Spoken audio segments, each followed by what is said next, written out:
Bueno, continuando con nuestro libro de diálogos sobre la física atómica, es la autobiografía de Werner Heisenberg,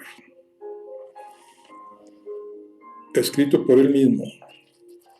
Y vamos a iniciar el capítulo 2, que se llama La decisión de estudiar física, 1920. Los estudios de bachillerato y los de la universidad quedaron para mí separados por una honda escisión. Después de una gira por Franconia, realizada tras la reválida con el mismo grupo de amigos con los que en la primavera había hablado sobre la teoría atómica a orillas del lago Starnberg, caí gravemente enfermo. Tuve que guardar cama durante muchas semanas y a lo largo de la convalecencia subsiguiente me encontré mucho tiempo a solas con mis libros. En estos meses críticos cayó en mis manos una obra cuyo contenido me fascinó, aunque la comprendí solo a medias. El matemático Hermann Weyl había realizado una exposición matemática de los principios de la teoría de la relatividad de Einstein, bajo el título Espacio, Tiempo, Materia. La discusión de los difíciles métodos matemáticos que en este libro se desarrollaban y el abstracto edificio conceptual de la teoría de la relatividad que había en su trasfondo absorbió mi atención y provocó mi inquietud, robusteciendo con ello mi anterior decisión de estudiar matemáticas en la Universidad de Múnich. En los primeros días de mi carrera tuvo lugar un cambio curioso y sorprendente, incluso para mí, que debo referir con brevedad.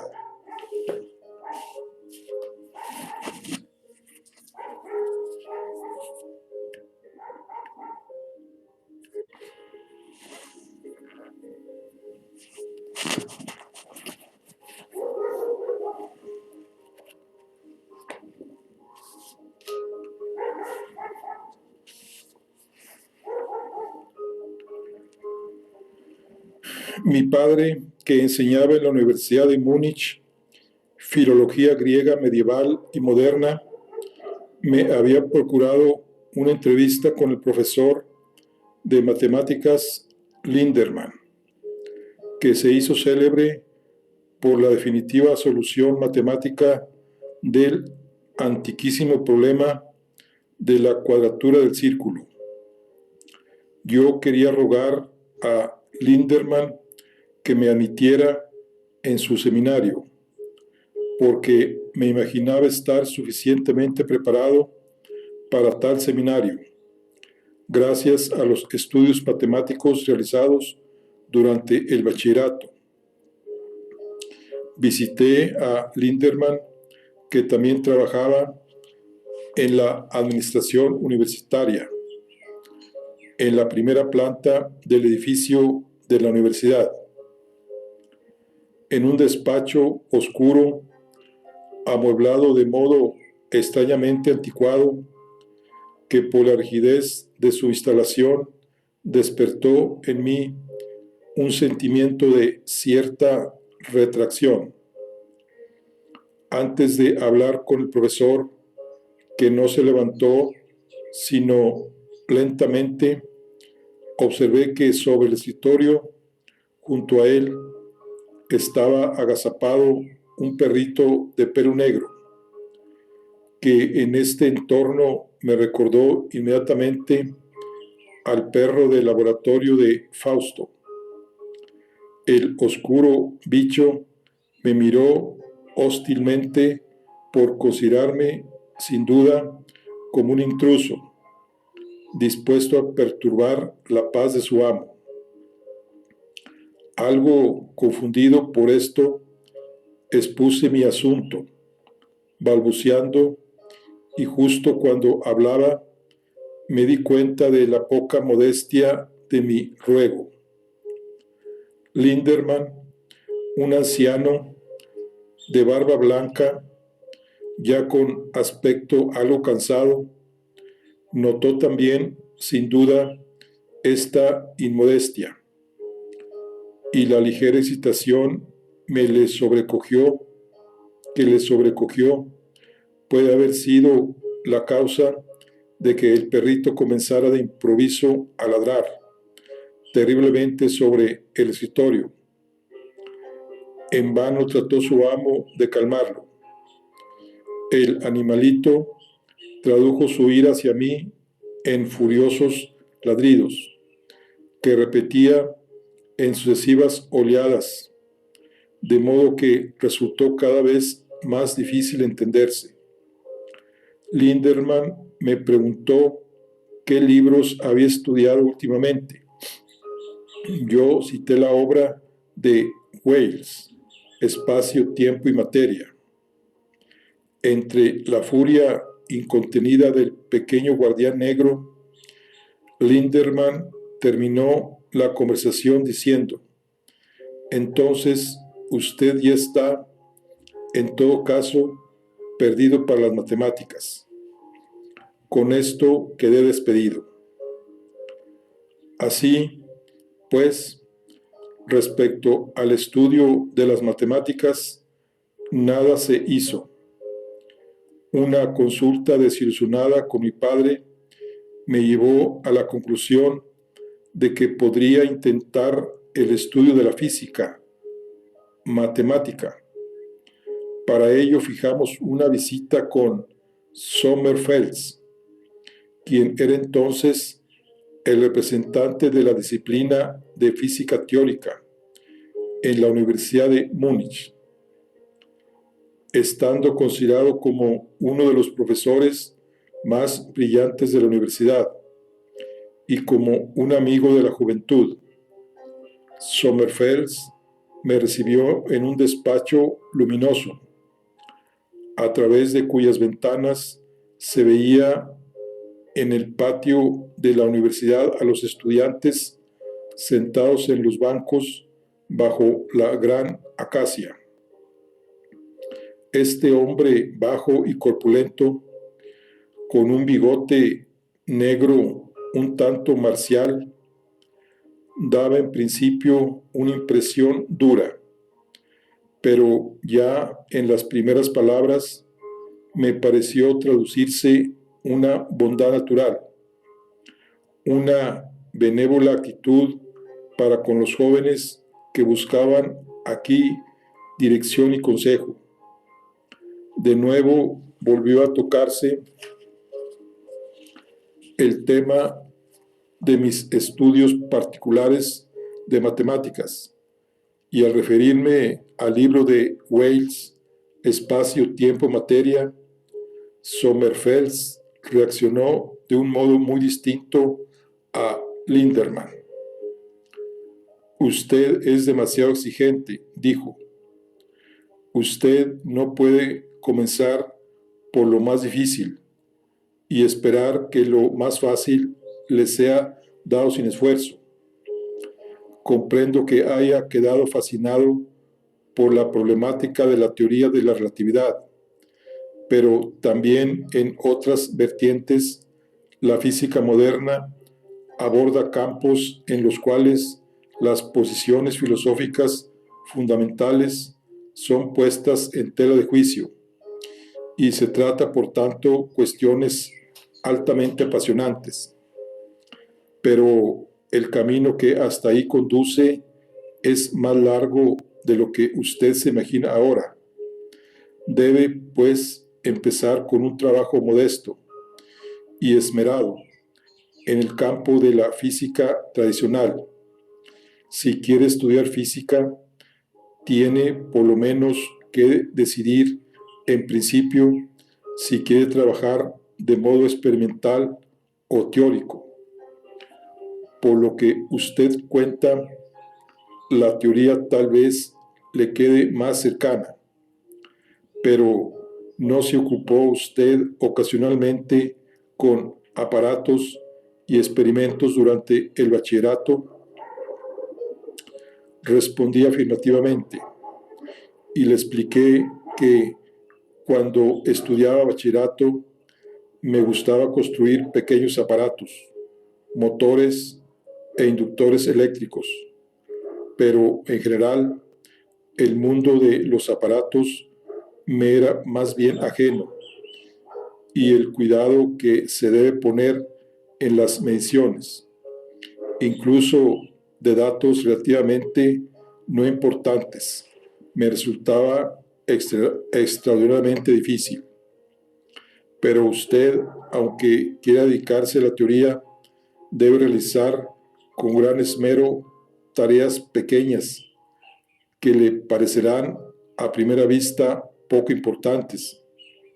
Si se discuten problemas tan grandes y filosóficamente relevantes como la teoría de la relatividad de Einstein o la teoría cuántica de Planck, se dan incluso para él no principiante muchos problemas pequeños que deben ser resueltos y que solo en su conjunto ofrecen una imagen del campo recién descubierto. Pero a mí las cuestiones filosóficas del trasfondo me interesan, quizá aún más que las pequeñas tareas particulares, aduje tímidamente, pero con esto no se dio Sommerfeld por contento. Usted sabe, sin embargo, como Schiller dijo aludiendo a Kant y a sus intérpretes, cuando los reyes se edifican, tienen los carreteros trabajo. Todos somos primero carreteros, pero usted verá qué alegría le produce si hace tal trabajo cuidadosamente y concienzudamente, y si además, como esperamos, saca algo de él. Sommerfeld me dio entonces algunas indicaciones para el comienzo de mi estudio y prometió proponerme, tal vez muy pronto, un pequeño problema relativo a las cuestiones de la más reciente teoría atómica, en el cual podría yo probar mis fuerzas. Con esto se decidió mi adscripción a la escuela de Sommerfeld para los próximos años.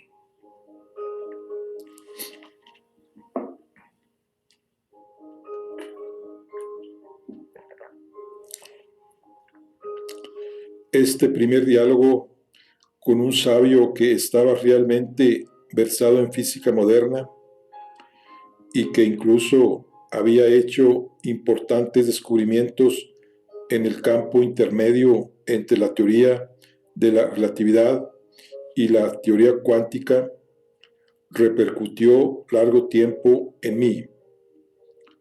La exigencia de meticulosidad en lo pequeño se me puso de manifiesto, pues también, aunque en otro aspecto le había oído con frecuencia a mi padre decir lo mismo, pero me oprimía el ánimo estar todavía tan lejos del campo al que se dirigía propiamente mi afición, Así, esta primera conversación fue continuada a través de muchos otros diálogos con mis amigos y me ha quedado en el recuerdo especialmente uno que trató sobre la posición de la física moderna en la evolución cultural de nuestro tiempo, con el violinista que había tocado en la noche del castillo de Bruna la Chacona de Bach. Me encontré en aquel otoño, a menudo, en casa de nuestro amigo Walter, quien era un buen violoncelista. Intentamos trabajar en común las partituras clásicas para trío y nos propusimos ensayar para una fiesta el célebre trío de Schubert en si bemol mayor. Como el padre de Walter había muerto prematuramente, la madre vivía sola, con sus 2 hijos en un piso grande y finamente decorado en la Elizabeth Tracé, distante pocos minutos de mi casa paterna, en la Hohenzollernstraße. El hermoso pino de cola Bechsteins que había en el cuarto de estar acrecentaba más en mí el gusto de hacer música ahí. Después de la ejecución de las piezas, permanecimos sentados, frecuentemente hasta muy entrada la noche. Permanecíamos sentados, frecuentemente hasta muy entrada la noche, enfrascados en el diálogo. En esta ocasión, la charla derivó también hacia mis planes de estudio. La madre de Walter me preguntó por qué no me había decidido por el estudio de la música, por su modo de tocar y por la forma con que habla usted de esta música. Tengo la impresión de que el arte lo lleva más cerca de su corazón que la ciencia y la técnica, que en el fondo encuentra el contenido de tal música más bello que el espíritu que se expresa en aparatos y fórmulas o en refinados mecanismos técnicos. Si esto es así, ¿por qué quiere decidirse por las ciencias naturales? La marcha del mundo será al fin determinada por lo que quieran los jóvenes. Si la juventud se decide por lo bello, habrá más belleza. Si se decide por lo útil, habrá más utilidad. De ahí que la decisión de cada uno tenga importancia, no solo para él mismo, sino también para la sociedad humana. Yo intenté defenderme.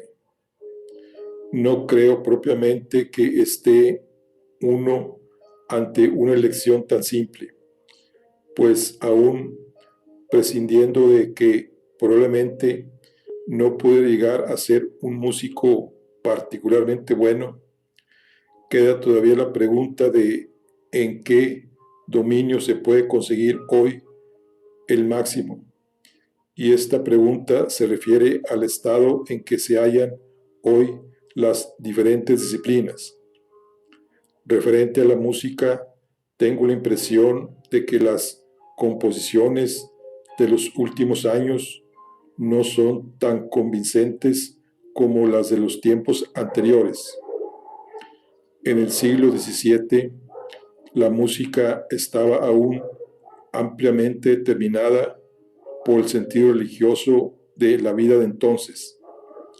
En el siglo XVIII se llevó a cabo el tránsito al mundo del sentimiento individual y la música romántica del siglo XIX penetró en las profundidades más íntimas del alma humana.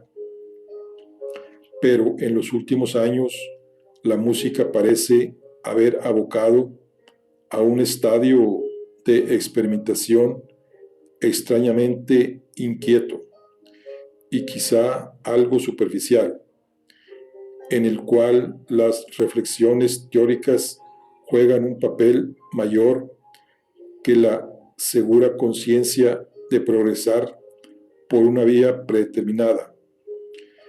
En las ciencias naturales y especialmente en la física es distinto. En ellas, la prosecución del camino señalado, cuya meta entonces, hace 20 años, no puede ser sino la comprensión de ciertos fenómenos electromagnéticos, condujo por sí misma a problemas en los cuales las posiciones filosóficas fundamentales, la estructura del espacio y tiempo y la validez de la ley de la causalidad son discutidas. Aquí creo que se abre un horizonte nuevo de amplitud imprevisible y probablemente varias generaciones de físicos tendrán bastante que hacer hasta encontrar las respuestas definitivas. Por esto, a mí me parece muy seductor colaborar de algún modo con ello. Nuestro amigo Rolf, el violinista, se mostró disconforme. Lo que dices de la física moderna no vale también en igual medida de nuestra música actual. También aquí el camino parece estar prefijado. Las viejas barreras de la tonalidad fueron superadas. Entramos en una tierra nueva, en la cual, respecto a sonido y ritmo, tenemos casi toda la libertad imaginable. No podemos esperar que surja aquí tanta riqueza como en tus ciencias naturales.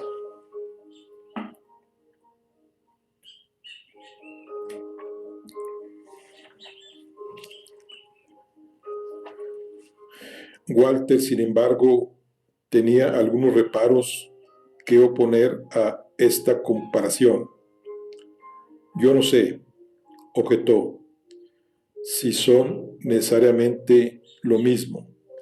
La libertad en la elección de los medios de expresibilidad y un horizonte nuevo y fecundo.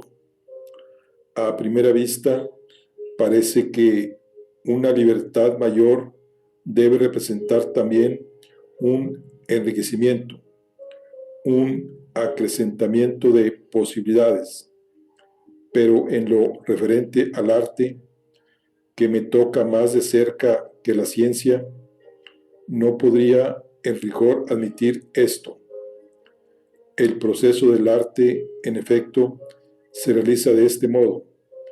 En primer lugar, un lento proceso histórico que transforma la vida de los hombres sin que el individuo particular pueda ejercer de ello gran influjo.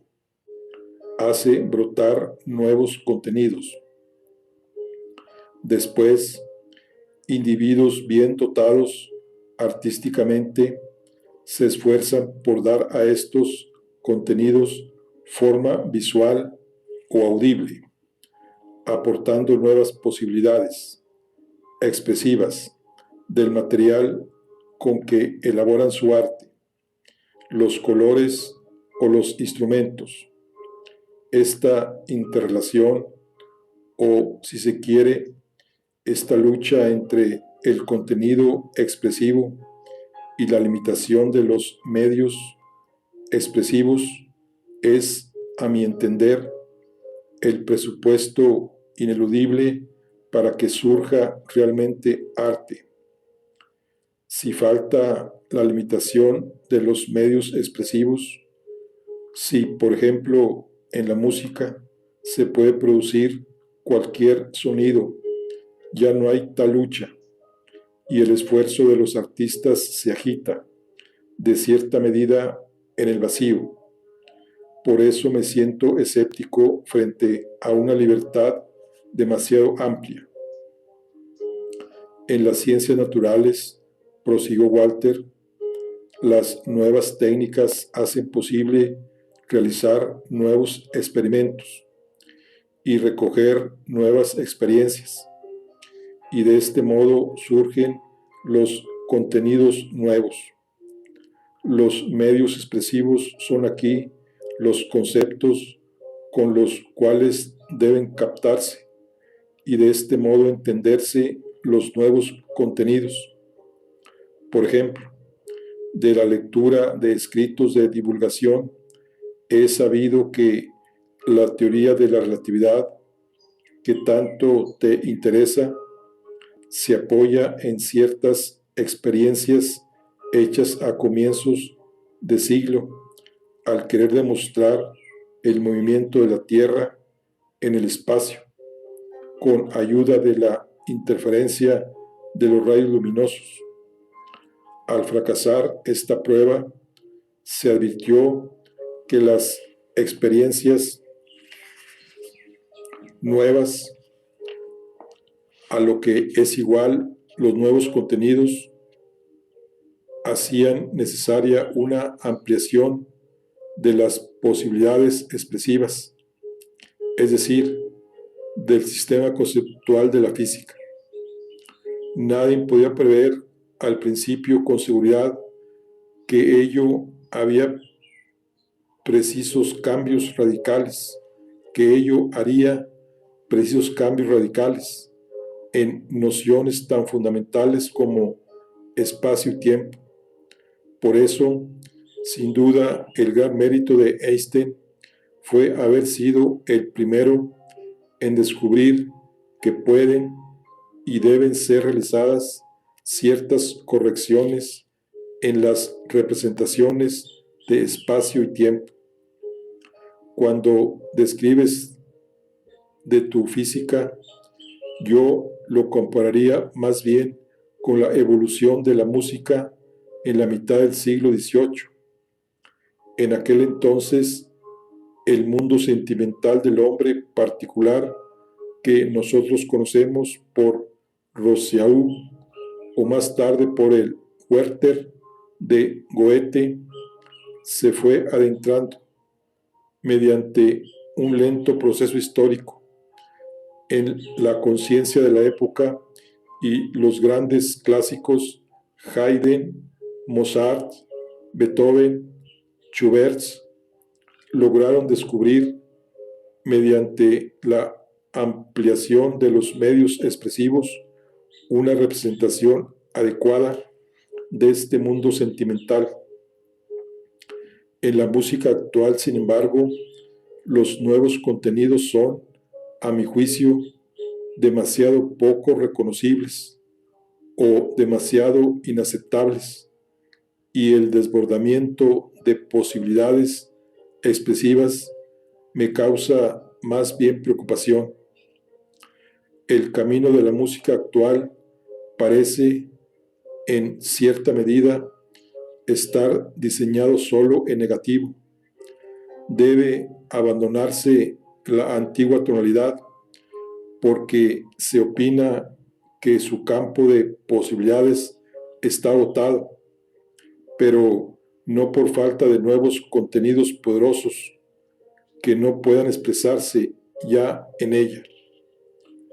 Hacia dónde se deba ir tras abandonar la tonalidad, acerca de esto no hay claridad entre los músicos, sino meros ensayos de tanteo. En la moderna ciencia de la naturaleza, los interrogantes están planteados y la tarea consiste en encontrar las respuestas. En el arte moderno, la problemática misma es imprecisa, pero tú deberías contarnos algo más del nuevo horizonte que crees ver ante ti en la física y a cuya luz quieres más tarde realizar viajes de descubrimiento. Yo intenté hacer inteligible a los demás lo poco que sobre física del átomo había llegado a conocer mediante las lecturas hechas durante mi enfermedad y a través de libros de divulgación. En la teoría de la relatividad, respondí a Walter, los experimentos que has mencionado y que coinciden a ojos vistos con experimentos de otro tipo han llevado a Einstein a deshacer el concepto hasta ahora vigente de simultaneidad. Esto es ya muy desconcertante, porque en principio todo hombre cree que sabe exactamente lo que significa la palabra simultaneidad, aunque se refiera a sucesos que se desarrollan a una distancia espacial grande. Pero es claro que no lo sabemos con exactitud. Si, por ejemplo, se pregunta cómo es posible comprobar que dos eventos son simultáneos y después se investigan las distintas posibilidades de comprobación por sus resultados, se reciben de la naturaleza informes de que la respuesta no es unívoca, que depende más bien del estudio de movimiento del observador. Espacio y tiempo no están, por consiguiente, tan independientemente separados entre sí como se había creído hasta entonces. Einstein pudo describir de forma matemática relativamente sencilla y conclusa la nueva estructura de espacio y tiempo. Durante los meses de mi enfermedad, intenté adentrarme algo en este mundo matemático, mas todo este recinto, como entre tanto he aprendido por medio de Sommerfeld, está ya ampliamente descubierto y no constituye, por tanto, ningún horizonte nuevo. Los problemas más interesantes se hallan ahora en otra dirección, a saber, en la teoría atómica. Aquí se plantea la cuestión básica de por qué dentro del mundo material se dan formas y cualidades que se repiten siempre. ¿Por qué, por ejemplo, el líquido agua se forma una y otra vez de nuevo con todas sus propiedades características, tanto al licuarse el hielo como al condensarse el vapor de agua o al quemarse el hidrógeno? Esto fue siempre dado por supuesto en la física tradicional, pero nunca fue entendido.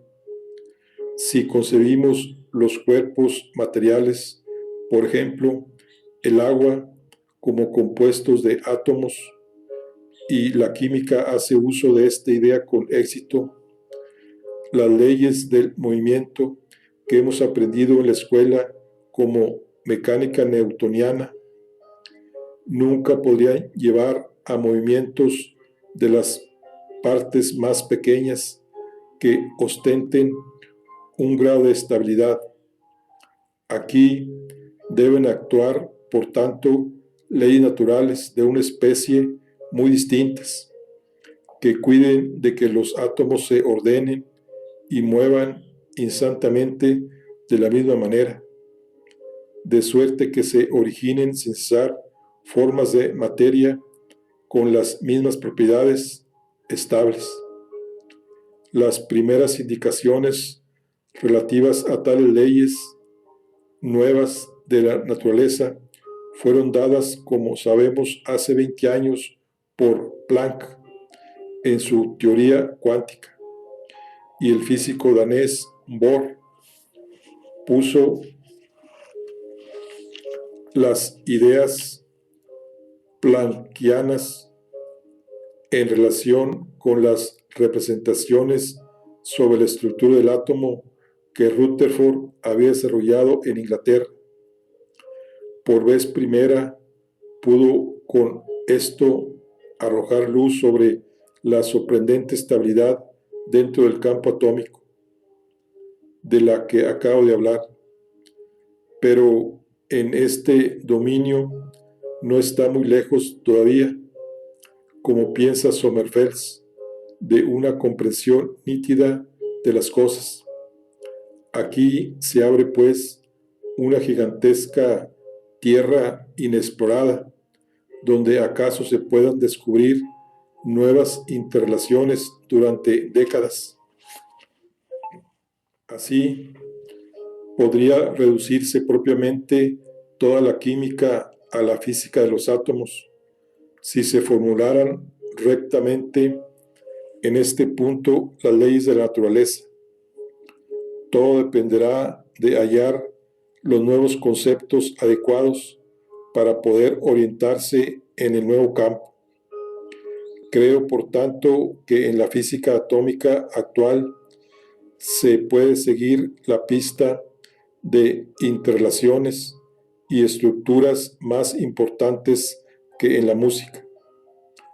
Pero concedo de buen grado que hace 150 años sucedió justamente lo contrario.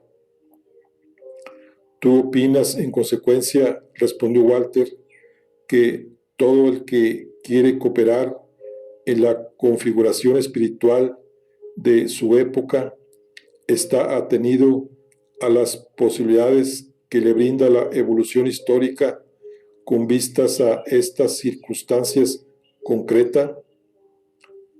Si Mozart hubiera nacido en nuestra época, se vería limitado a escribir tan solo música experimental y atonal como nuestros compositores actuales. Sí, supongo yo. Si Einstein hubiera vivido en el siglo XII, seguramente no habría podido hacer ningún descubrimiento científico relevante. Tal vez no sea lícito, objetó la madre de Walter, aducir siempre enseguida grandes figuras como Mozart o Einstein. El hombre particular no tiene muchas veces posibilidad de colaborar en un puesto decisivo. Toma más bien parte en círculos discretos y pequeños, y a este nivel es donde se debe pensar si no es más hermoso tocar el trío en si bemol mayor de Schubert que construir aparatos o escribir fórmulas matemáticas. Yo advertí que precisamente en este punto me habían sobrevenido muchos escrúpulos y referí además mi diálogo con Sommerfeld, subrayando que mi futuro maestro había citado las palabras de Schiller: cuando los reyes edifican, tienen los carreteros trabajo. Rohr comentó: esto nos afecta naturalmente a todos por igual. Como músico hay que realizar ante todo un esfuerzo infinito solo para el dominio técnico del instrumento, y aún así solo se pueden tocar partituras que ya fueron interpretadas mucho mejor por cientos de músicos. Y si estudias física, habrás de construir primero, tras largo y penoso esfuerzo, aparatos que ya fueron mejor construidos por otros, o realizar reflexiones matemáticas que fueron ya pensadas con anterioridad por otros, de modo extraordinariamente agudo. Cuando todo esto está logrado, nos queda, en cuanto pertenecemos a los carreteros, el constante trato con música espléndida y de vez en cuando el de una interpretación bien lograda. Y vosotros lograréis en ocasiones entender una interrelación algo mejor de lo que fue posible antes o precisar alguna cuestión más exactamente de lo que pudieron hacerlo los predecesores. No se puede predecir de modo riguroso que se vaya a colaborar en algo más importante o se pueda dar un paso adelante en algún tema decisivo, y ello ni siquiera cuando se colabora en un terreno donde hay todavía mucha tierra nueva por explorar.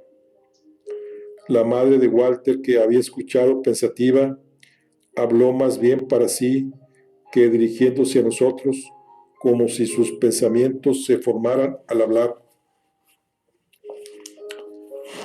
Probablemente se interpreta siempre falsamente la comparación de los reyes y los carreteros.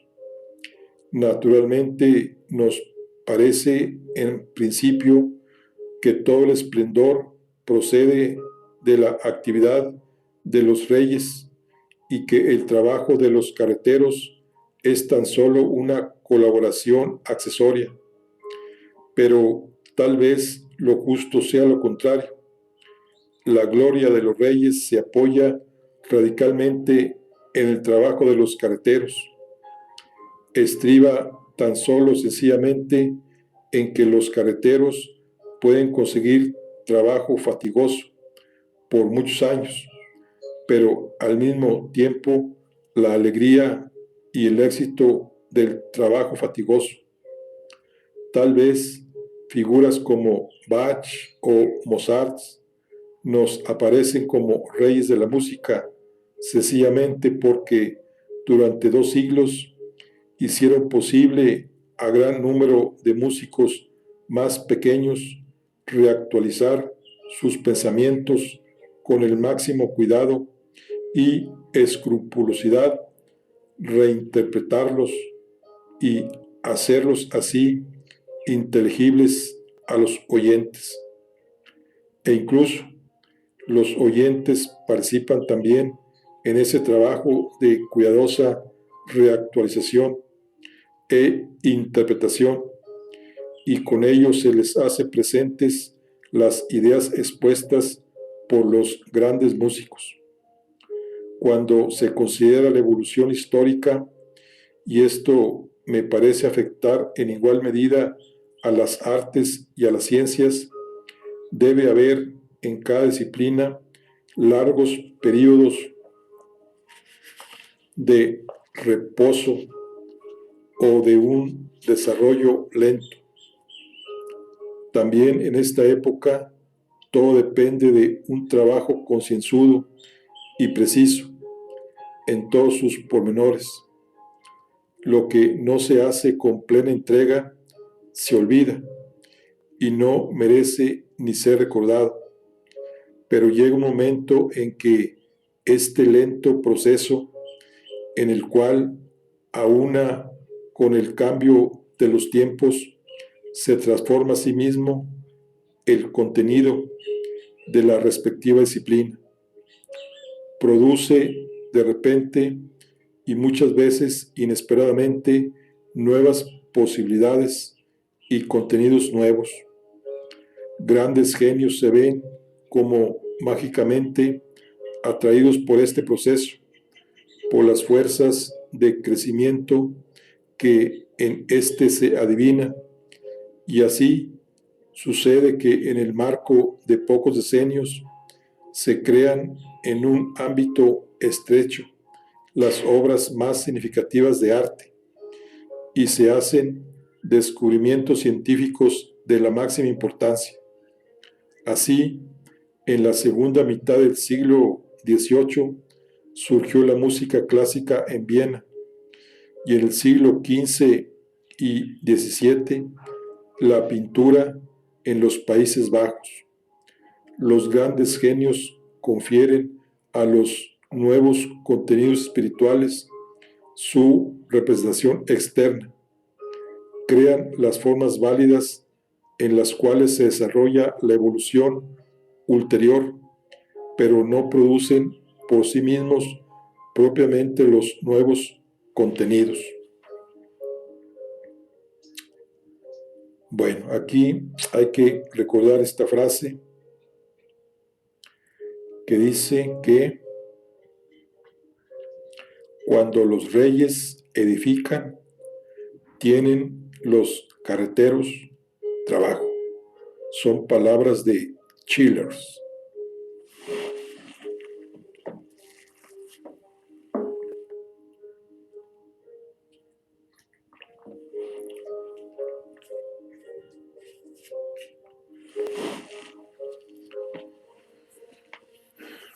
Naturalmente, puede ser que nosotros estemos ahora al comienzo de una época científica de gran fecundidad y no se puede disuadir a un joven de querer tomar parte de ella. No se puede tampoco exigir que se realicen al mismo tiempo importantes progresos en muchas artes y ciencias. Se ha de estar, por el contrario, agradecido si esto sucede, al menos en un campo. Si se puede participar inmediatamente en tal evolución como espectador o como activo cooperador, mas no se puede esperar. Por eso encuentro injustificados los reproches que se hacen frecuentemente al arte moderno, sea pintura moderna o música moderna. Después de las grandes tareas que se impusieron la música o las artes figurativas en los siglos XVIII y XIX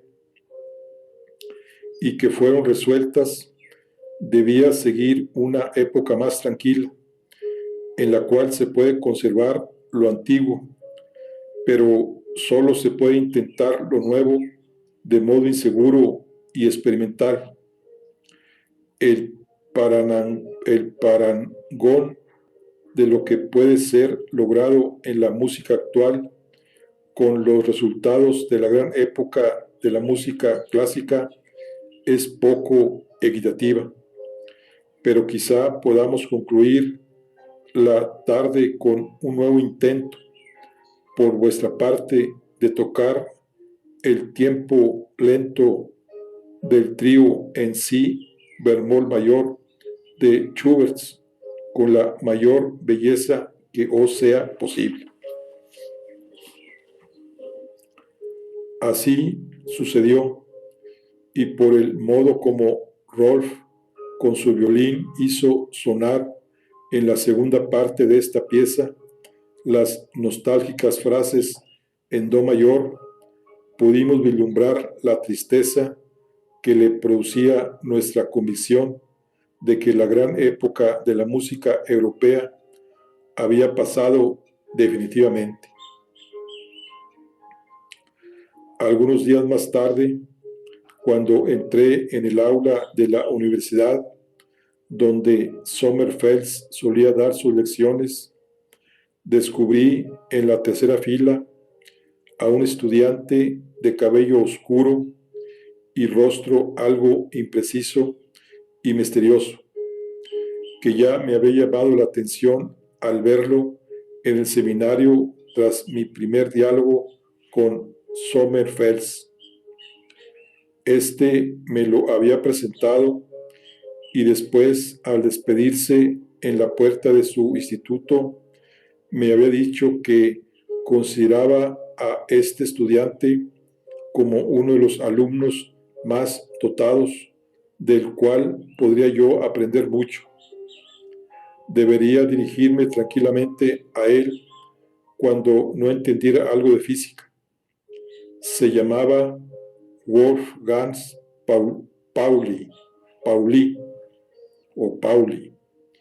y en todo el tiempo posterior, mientras vivió, desempeñó respecto a mí y a cuanto intenté científicamente el papel de un amigo y de un crítico siempre bien acogido, aunque muy duro.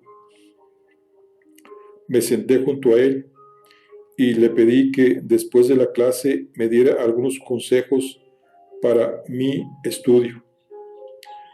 Entró Sommerfeld en el aula y mientras pronunciaba las primeras frases de su lección, me susurró Wolfgang al oído. ¿No es cierto que se parece a un viejo coronel de húsares? Cuando después de la clase volvimos al seminario del Instituto de Física Teórica, le pregunté a Wolfgang en lo esencial 2 preguntas. Quería saber en qué medida se necesita aprender el arte de hacer experimentos si se quiere trabajar sobre todo de modo teórico, y qué importancia tenía, a su parecer, en la física de hoy la teoría de la relatividad en comparación con la teoría del átomo.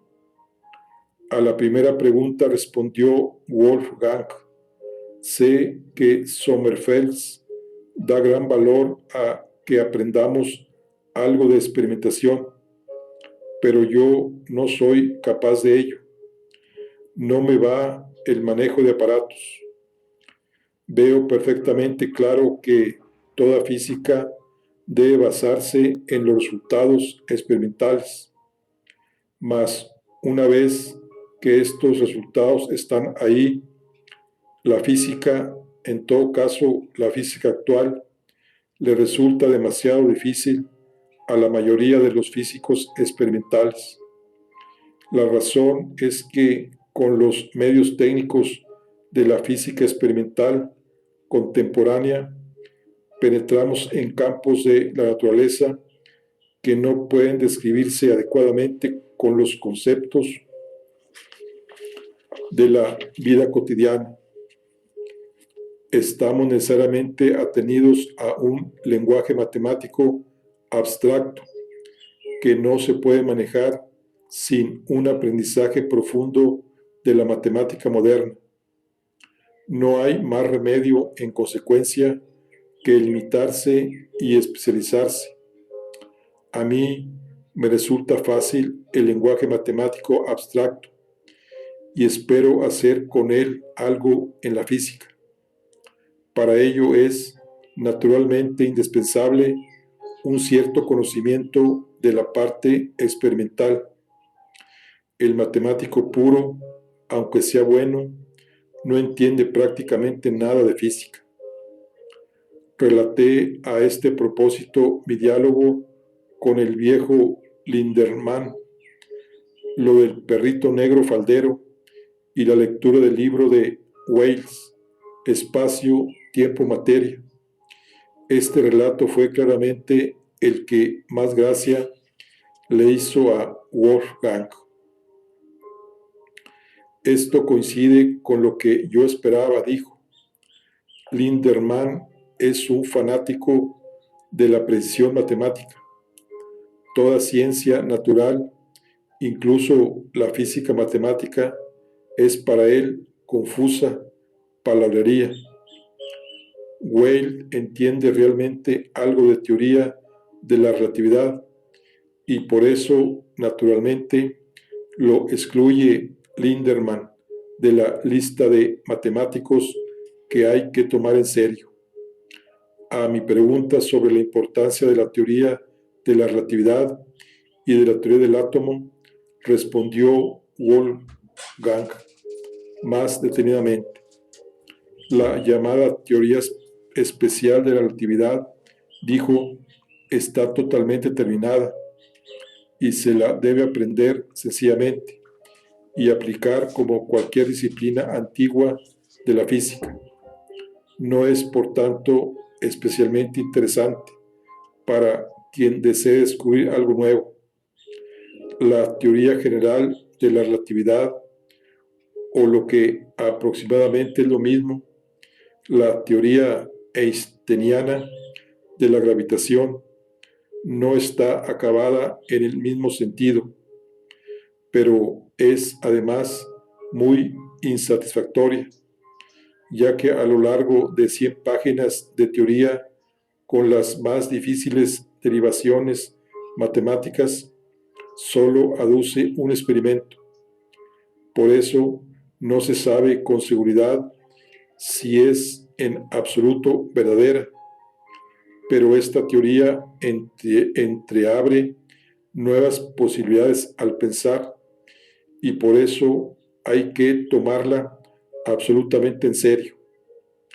Hace poco escribí un artículo amplio sobre la teoría general de la relatividad, pero tal vez por ello encuentro la teoría atómica en el fondo más interesante.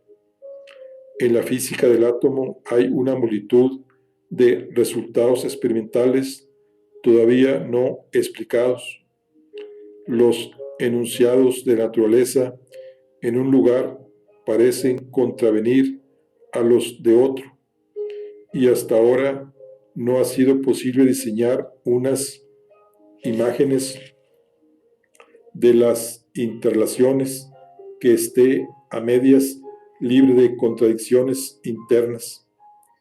Es cierto que el danés Niels Bohr logró poner en relación la singular estabilidad de los átomos frente a las perturbaciones externas con la hipótesis cuántica de Planck, la cual naturalmente tampoco se entiende.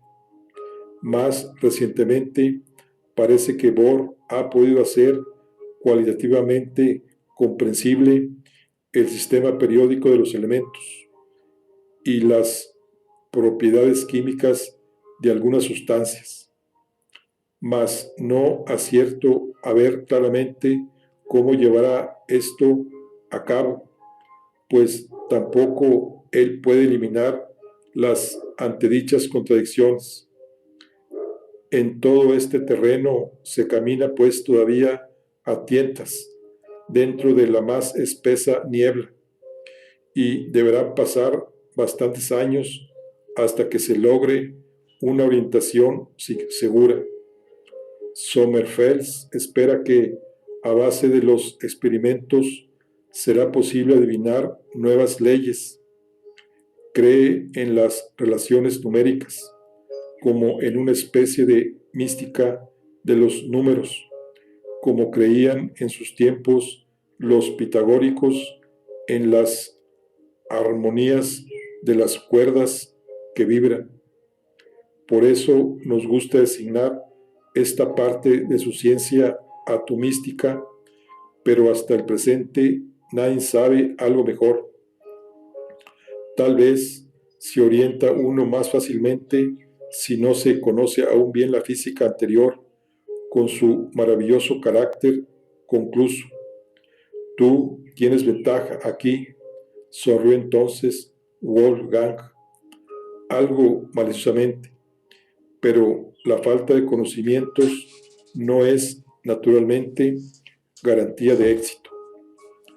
A pesar de esta pequeña rudeza, Wolfgang me había confirmado todo cuanto yo me había propuesto como fundamentación de mi estudio de física. Estaba por ello contento de no haberme orientado por la matemática pura, y el negro perrito del despacho de Lindemann se me apareció en el recuerdo como una parte de aquella fuerza que quiere siempre el mal y crea siempre el bien. Bueno, aquí concluimos lo que es el capítulo 2. Estamos con el libro de Diálogos sobre la física atómica de Werner Heisenberg. Nos vemos en la siguiente. Hasta luego.